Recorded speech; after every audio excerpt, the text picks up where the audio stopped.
Hi everybody, my name is Chicky Pablo and with me is my handsome husband, Erwin. Hello, everyone. So, last January, I was diagnosed with stage 1 breast cancer. I had a big lump on my left breast. The size was 1.7 centimeters according to the mammogram and ultrasound of the breast. So, my doctor, Dr. Nelson Cabaluna, who's a surgical oncologist, told me that I needed a lumpectomy. After that, he also suggested that we go through the frozen sentinel biopsy to find out if the cancer cells had spread dito sa aking lymph node sa left armpit. But thank God, hindi naman nag-spread yung cancer cells sa lymph node. However, after 4 days from the lumpectomy, you remember, di ba? After 4 days, lumabas yung resulta at ang sabi ng resulta, the tumor was not 1.7 but it was actually 2.6 centimeters. So, ang laki ng difference. Kaya that changed the entire story because when I was stage 1, all I needed was the lumpectomy and the radiation. But now that I was promoted to stage 2 because the cancer tumor is 2.6,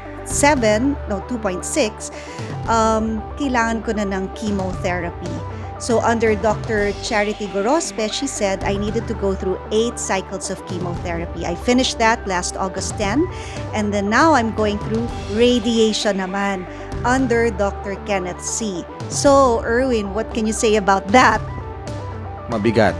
Okay, so Malaki ang butas sa bulsa. Yes. So, but first of all, I'd like to tell you guys, I'm not used to being in front of the camera. So bear with me, if I make mistakes here and there. Unlike my wife, she's very comfortable in front of the camera because she's a sports analyst for TV5. Okay, so going back to your question, yes, first of all, it was a surprise for us. Okay, so we never expected this. It was like you said, it was unexpected for us. So aside from all those that my wife mentioned, the surgery, the chemo, and the radiation, there were tests in between, and those tests also weren't cheap. Okay? Yeah, because I had PET scan, CT scan before the chemo, in the middle of the chemo, and then after the chemo. Yeah, so if I were to sum it all up, around siguro $1 million or a little bit more. So, yeah, mabigat. Ewan ko sa inyo, pero hindi, mabigat. Okay? Mabigat din. Mabigat talaga. Mabigat. Okay? So because of what happened to me, nagkaroon tuloy kami ni Erwin ng advocacy. Would you like to tell them about that? Wait. Before that, I'd like to tell them also, why we were surprised. Because, my wife, she was an athlete. Okay? And I'll give it to her para she explain. Yeah, I was an athlete ever since I was 10 years old. So I played volleyball, grade school, high school, college, and even when I was working, I was in the varsity. I played in the Philippines and in the States. And then when I started working, meron din kaming interbranch because I was in the banking industry before I was with TV5. And after nun, I ate healthily. I exercised at least 3 times a week. So we were really surprised that, I went through cancer. Yeah, so what we're trying to say here is that it can happen to you. Okay? It can happen to your family, to any member of your family also, So and it's hard, not only emotionally, but of course physically, straining also. So we're saying don't make this anything light, okay? It's very important. It's very, very important for you to know that it can happen to you or to any one of your loved ones. And because of what happened to me, like I said, we have an advocacy now, but would you like to tell them what company has partnered with you? Well, I'm with AXA, okay? AXA Philippines now. AXA is a global global leader, in health protection. We are present in more than 60 countries. And currently, we have more than 105 million customers worldwide already. And here in the Philippines, we partnered with Metrobank, the second largest bank in the Philippines, and also recognized as the strongest bank by the Asian Banker. So that's very important. Okay. Yes.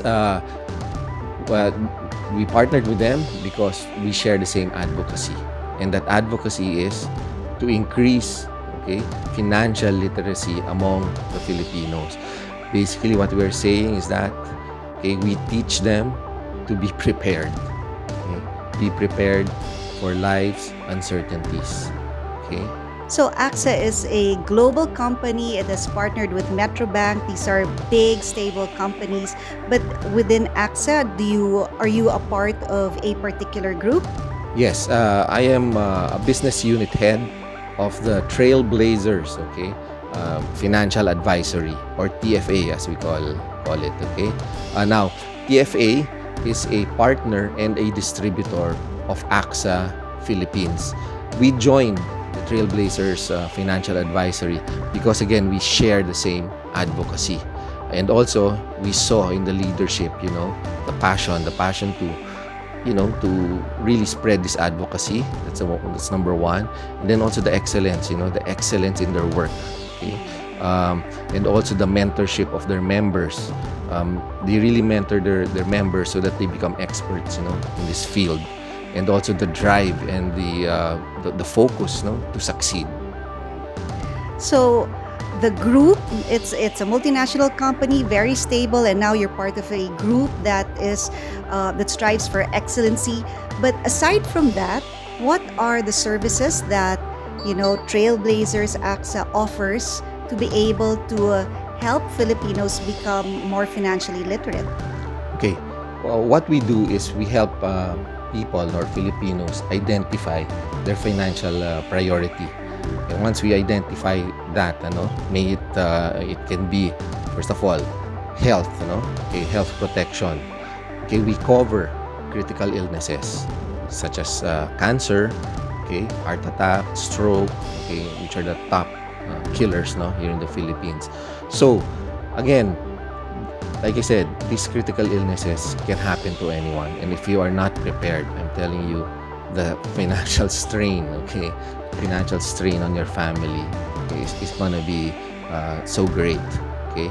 And I've heard stories that some even go as far as getting a loan, or mangungutang sa kamag-anak and all that stuff. So mabigat, di ba? Aside from the emotional stress, it's also the financial stress, okay, of because you want your loved one, to get well, and you'll do everything, to make sure that your loved one gets well and gets the best treatment.